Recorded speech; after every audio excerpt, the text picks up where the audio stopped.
크리스찬의 쉿 콰이어트 타임.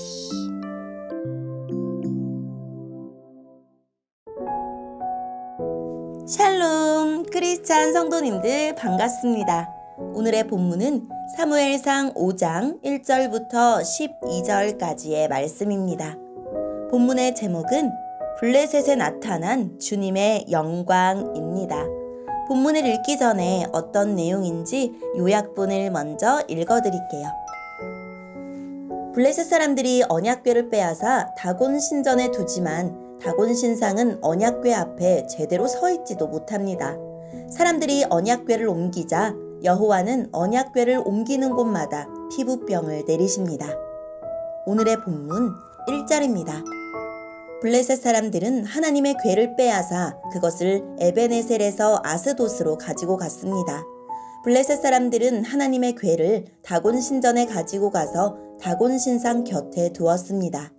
아스돗 백성이 이튿날 아침에 일찍 일어나 보니 다곤 신상이 얼굴을 땅에 대고 여호와의 궤 앞에 쓰러져 있었습니다. 그래서 아스돗 백성은 다곤 신상을 제자리에 다시 올려놓았습니다.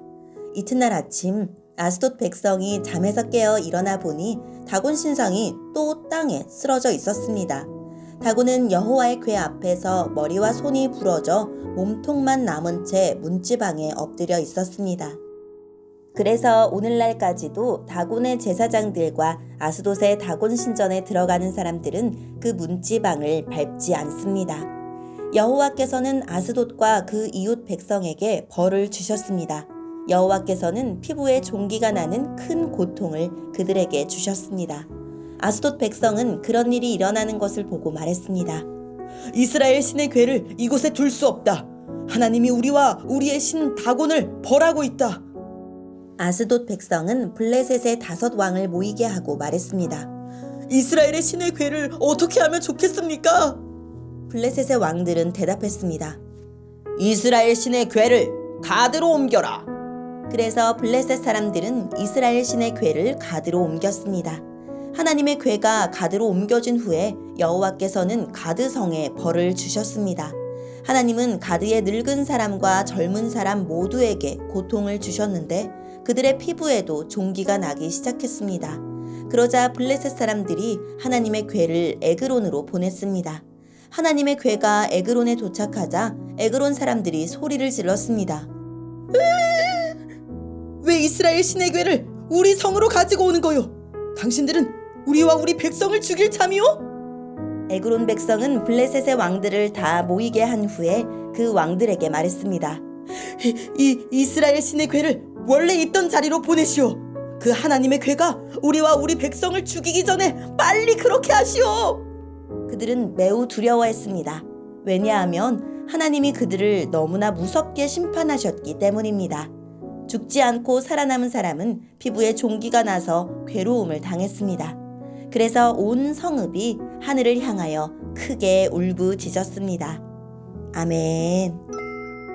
오늘의 본문을 통해 이해할 수 있는 부분은 무엇일까요? 당시 블레셋은 가드, 에그론, 가사, 에스글론, 아스돗 등 5 도시가 힘을 모아 연방 국가를 이루고 있었습니다. 다곤은 그들을 대표하는 신이었는데 다곤의 신전이 아스돗에 있었습니다. 블레셋은 자신이 무너뜨린 나라의 신들의 형상을 다곤 신상 앞에 둠으로써 자기 신이 다른 나라의 신보다 힘이 세다는 것을 과시했습니다. 그런데 이튿날 아침에 다곤 신상이 하나님의 언약궤 앞에 쓰러져 있자 사람들은 이 무능력한 신상을 다시 일으켜 세웁니다. 이튿날 아침에 신상이 또다시 쓰러져 있었고 이번에는 신상의 머리와 손이 부러져 있었습니다. 존재의 차이가 확연히 드러났음에도 불구하고 블레셋 사람들은 무능한 신이 나뒹굴던 문지방마저도 신성시하고 그것을 밟지 않는 어리석은 전통을 만듭니다. 아스돗 백성들 사이에 큰 전염병이 돌았는데 이것은 애굽 백성을 치신 출애굽의 하나님을 연상케 합니다. 결국 블레셋의 5 왕이 모여 언약궤를 아스돗에서 가드로, 가드에서 다시 에그론으로 옮깁니다. 하지만 온 세상의 주인이신 하나님은 가드에서도 에그론에서도 벌을 내리시며 하나님의 존재와 놀라운 능력을 거듭 드러내십니다. 오늘의 본문을 통해 알 수 있는 우리 하나님은 어떤 분일까요? 아스돗 사람들은 다곤 신상이 법궤 앞에서 땅에 얼굴을 대고 엎드려 있는 것을 보았습니다. 여호와께 경배하거나 굴복하는 동작 같았습니다.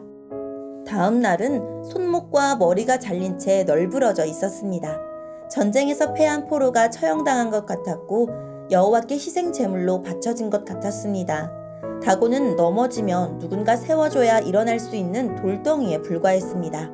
그들은 법궤를 빼앗았다고 생각했겠지만 하나님은 적진 한가운데로 들어가서 몸소 블레셋의 신과 전쟁하셨던 것입니다.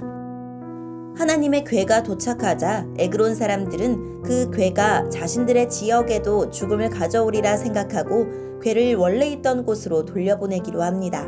어제까지 승리를 주었던 자기 신에게는 구원을 호소하는 한마디 기도도 하지 않습니다. 그렇다고 하나님을 인정하거나 그 앞에 굴복하지도 않습니다.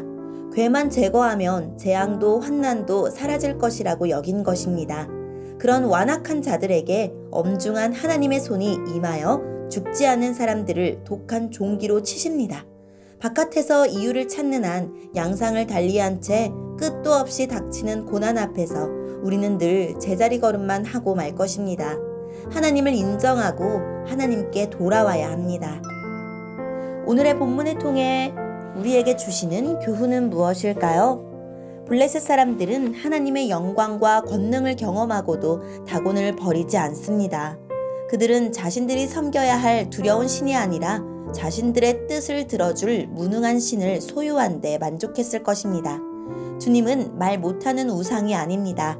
말씀을 듣고 동의하는 데 머물지 말고 실천합시다. 오늘의 말씀을 통해 각자에게 주시는 성령 하나님의 음성에 귀를 기울이며 하나님, 이 땅 모든 곳에 주님 영광이 드러나고 모든 사람이 주님의 능력을 보게 해주세요 라고 기도하고 오늘도 말씀으로 승리하는 하루를 보냅시다. 여기까지 크리스찬의 쉿, quiet time 이었습니다.